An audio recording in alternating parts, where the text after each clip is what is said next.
Oke, halo semuanya. Assalamualaikum warahmatullahi wabarakatuh. Salam kenal, aku Nida Syaukia Syebani dari Politeknik Negeri Bandung, Prodi D4 Keuangan Syariah. Di sini aku mau berbagi ilmu nih tentang pengujian komparasi pair sample test buat data non parametrik. Nah, kenapa aku mau berbagi ilmu tentang pengujian komparasi ini? Karena ini tuh bisa berguna buat kalian yang meneliti eh, apa ya?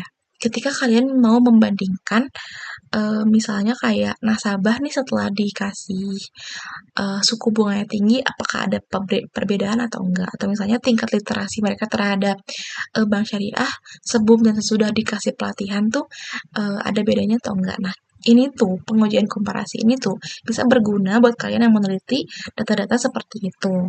Nah, di sini pengujian komparasi itu akan aku jelaskan ada 2 metode, di mana 2 metode ini tuh tergantung datanya normal atau tidak.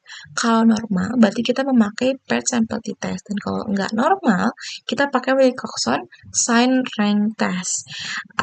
Datanya pun nggak super data, tapi datanya tuh bisa seperti data interval atau rasio atau ordinal. Nah, di sini aku di sini punya data di mana sebuah platform e-commerce halal ingin mengetahui apakah program diskon Ramadan ini berdampak enggak sama peningkatan penjualan produk mereka. Nah, di sini mereka milih ada 30 penjual yang mereka pilih buat dibandingin jumlah penjualan mereka sebelum dan sesudah program diskon Ramadan. Nah, kita langsung aja. Pertama-pertama, kita masukin data yang ada di tabel ini. Data yang di sini kita masukin ke SPSS. Jangan lupa kalian harus punya SPSS-nya ya. Nah, udah dimasukin ke sini sejumlah 30 data, masing-masing 30 dan jadinya 60 data ya. Lalu setelah kalian masukin variabel view-nya, kalian lihat di sini di name-nya kalian harus ganti. Sebelumnya tuh ini nggak akan seperti ini. Nah, nanti kalian ganti jadi sebelum diskon dan selama diskon. Itu buat dikasih tahu nanti kalau misalnya hasilnya kelihatan outputnya, kalian bisa lihat yang sebelum mana, yang selama mana.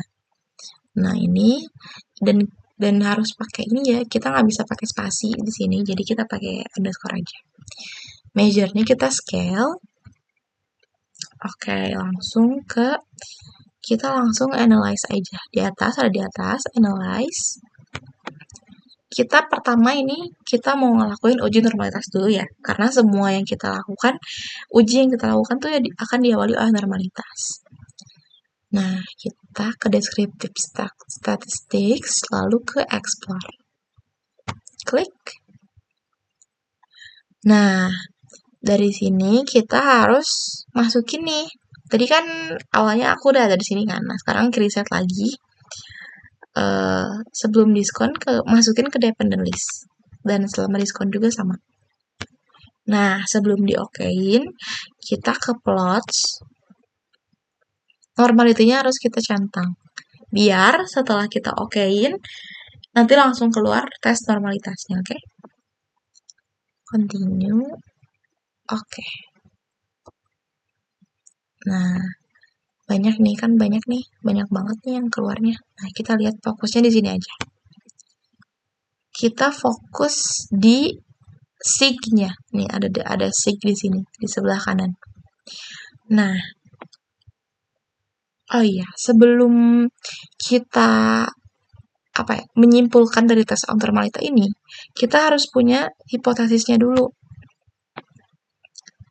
Kita punya hipotesis di mana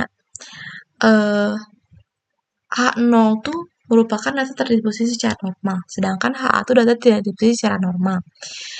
Nah, kita bisa ngambil keputusan ini dengan kriteria kalau sig yang tadi aku lihat kurang dari 0,05 atau sama dengan 0,05, maka HA-nya diterima atau H0-nya ditolak. Artinya datanya gak terdistribusi secara normal. Sedangkan kalau misalnya sig yang tadi itu lebih dari 0,05, maka H0-nya diterima atau HA-nya ditolak, artinya data terdistribusi secara normal. Nah, kita lihat lagi nih. Kita lihat lagi di output.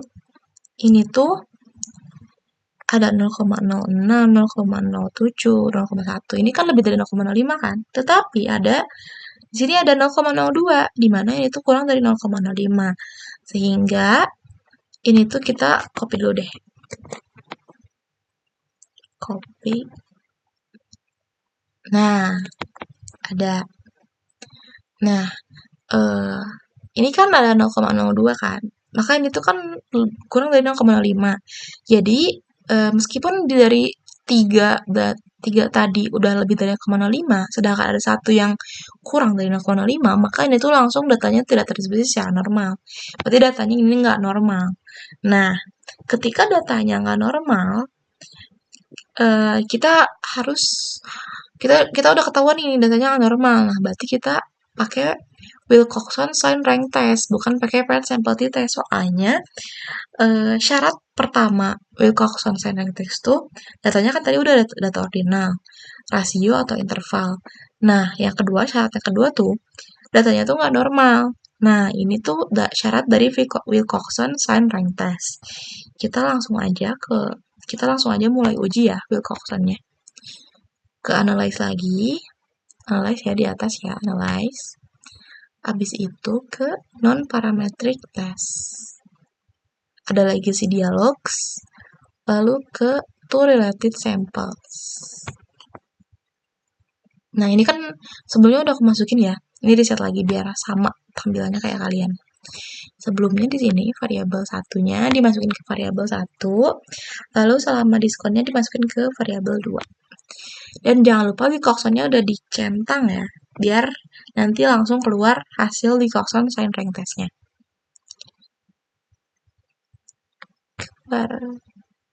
Oke, ini kan banyak banget ya. Nah, yang kita lihat tuh adalah ini, ranks. Nah, ranks ini tuh ngeliatin perankingan apa ya? Tingkatan dari si data sebelum dan sebelum diskonnya. Di mana ini ada negative ranks ya. Berarti negative ranks tuh berarti selama diskon, data selama diskon yang kurang dari sebelum diskon ada 6 sampel. Ini N-nya tuh ada jumlah sampelnya. 6. Ini ada A kan.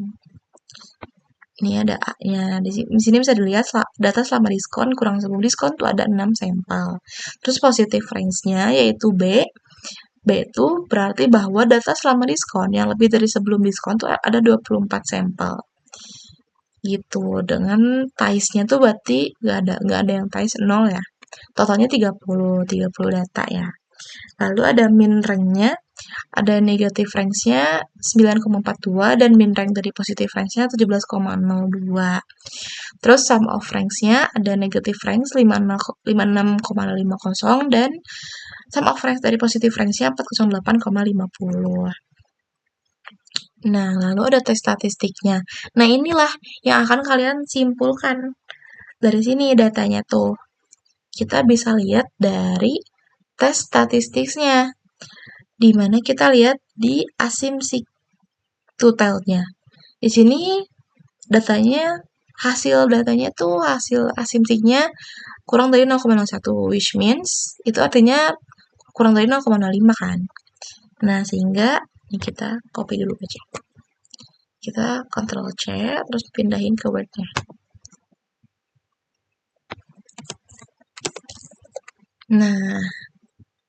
Nah, kita udah pindahin ke sini. Kita udah pindahin ke sini. Di sininya mungkin bisa beda kayak gini ya. Tapi di outputnya ini kurang dari 0,01. Ini tuh dapat diartikan bahwa H0-nya itu ditolak dan HA-nya diterima karena ini tuh kurang dari 0,05. Sehingga rata-rata populasinya tuh tidak identik atau berbeda. Dapat disimpulkan nih dari 0,01 tadi kan kurang nih, H0-nya ditolak kan. Sehingga dapat disimpulkan bahwa terdapat perbedaan dari kasus ini tuh kan tentang penjualan kan. Penjualnya mau lihat sebelum dikasih diskon sama selama dikasih diskon penjualannya akan berubah atau enggak. Nah, dari rata-rata skor ini, dari si Asimsik ini kan kurang dari 0,5 di mana H0-nya ditolak. Dapat disimpulkan bahwa terdapat perbedaan tingkat penjualan atau jumlah penjualan dari penjual ini sebelum dikasih diskon Ramadan dan setelah dikasih diskon Ramadan. Sehingga pemberian diskon Ramadan ini tuh sudah tepat diterapkan oleh penjualnya dalam rangka meningkatkan penjualan. Seperti itu. Jadi, dapat diulang kembali ya, tadi yang udah aku jelasin bahwa ketika kita melakukan uji, kita harus diawali oleh uji normalitas. Dengan hipotesisnya, kita cantumin juga. Biar kita tahu tuh yang normal seperti apa dan yang nggak normal tuh seperti apa dengan kriteria pengambilan keputusannya. Lalu ketika datanya normal, kita pemakai paired sample t-test. Tapi kalau nggak normal, kita pakai Wilcoxon sign rank test yang barusan aku contohin ke kalian. Seperti itu. Eh, Mungkin segitu saja ya dari aku, karena ini sudah keluar juga hasil ujinya, normalitas dan Wilcoxonnya.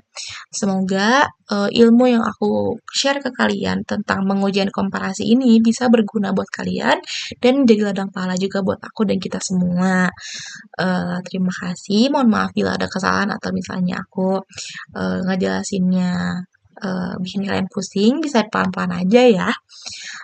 Wassalamualaikum warahmatullahi wabarakatuh. Terima kasih sudah menonton video tutorial ini.